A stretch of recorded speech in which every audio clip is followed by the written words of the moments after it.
While many of us would prefer to look to the future, history is a part of everyone's lives. But sometimes what we were taught in school was only the tip of the historical iceberg. Here are 10 historical facts they never taught you in school. The Pony Express. The Pony Express is one of the most recognizable icons in American Old West lore. Following the gold rush in 1848, demands for a faster mail delivery service grew, so 3 local businessmen had an idea. They decided to use mounted riders rather than traditional stagecoaches for faster delivery. They established 184 stations along their route, about 10 miles apart, roughly the distance a horse can gallop before becoming tired. Most people don't know that this mail delivery system only lasted 19 months. Postmortem photography. When the daguerreotype, the first camera, was invented in 1839, it made it possible for middle-class families to have images of their loved ones.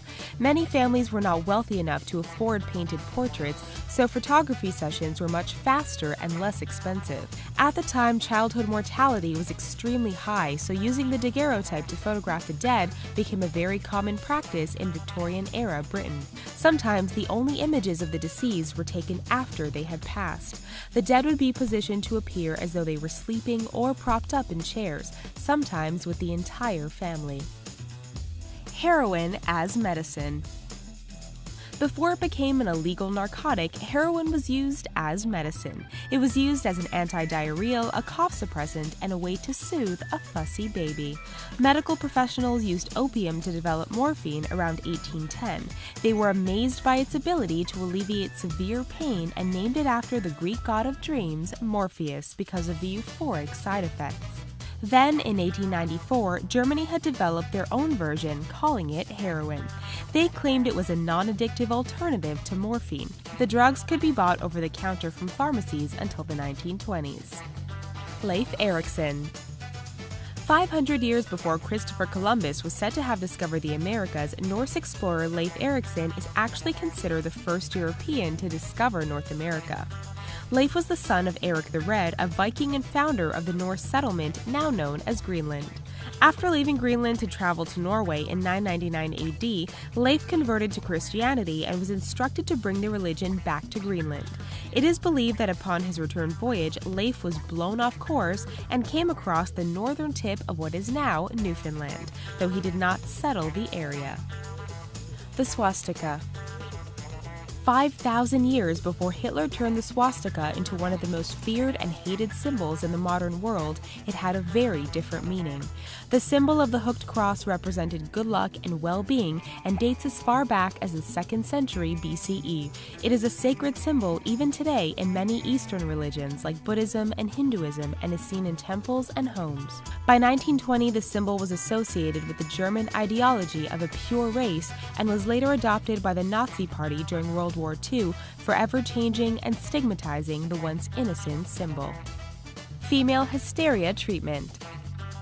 The idea of female hysteria dates back as far as the ancient Greeks. They believed that a woman's uterus was in fact a living creature that roamed her body, causing illness and distress. By the late 1850s, female hysteria was one of the most commonly diagnosed mental illnesses in women.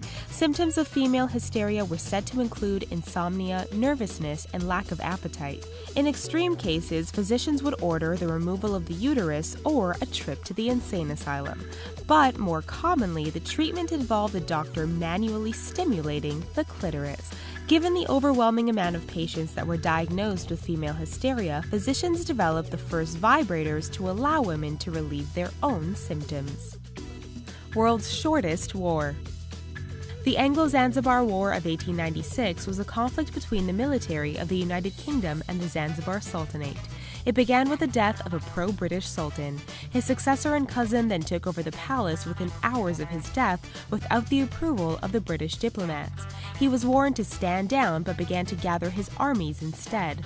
Seeing this as an act of war, the British also gathered their troops. The British offered the new sultan an ultimatum: stand down or be destroyed. He refused and the British opened fire. The sultan escaped and left his remaining people to fend for themselves. Within 38 minutes, the war had ended. Dr. Eugene Lazowski. Known as the Polish Schindler, Eugene Lazowski was a Polish medical doctor during World War II. When Germany invaded Poland, Lazowski and fellow doctor Stanislaw Matulewicz began to experiment with bacterial injections. They discovered that the vaccine for typhus, a highly contagious bacteria that can be fatal, causes the person injected to test positive for the disease without the symptoms. Knowing the Nazis were terrified of disease, they injected the residents of the town and managed to fake an epidemic. Rather than transporting the Jewish residents to death camps, the Nazis quarantined the towns instead. This deception saved the lives of nearly 8,000 people. Mad as a Hatter. Some think the expression mad as a hatter comes from Alice in Wonderland, but that's not the case. In the 19th century, felt hats were a popular fashion for men in Victorian England, Europe, America, and Russia. The people that made the hats, known as hatters, worked animal fur through a solution that contained mercury to create the felt.